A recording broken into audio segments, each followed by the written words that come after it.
Stoicism is trending. Books, shorts, Instagram quotes.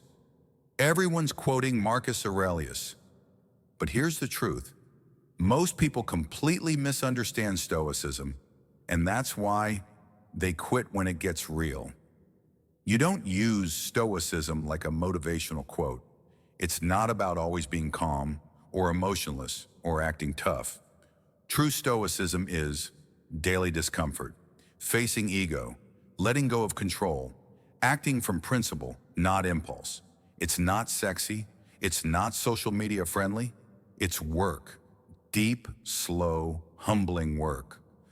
Most people use Stoicism to hide from their emotions, not to understand them.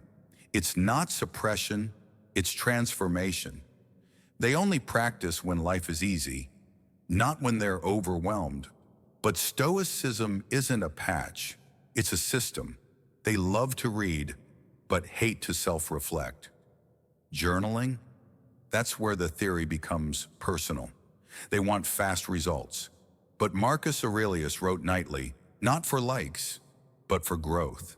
And most of all, they want to control other people instead of themselves. Control what you think, what you say, what you do, nothing more. So how do you not fail? Start here. Every morning, write 3 lines. What is out of my control today? How will I choose to respond? Which virtue will I hold to? Choose 1 quote per week. Repeat it daily. Let it reshape you. Let it become yours.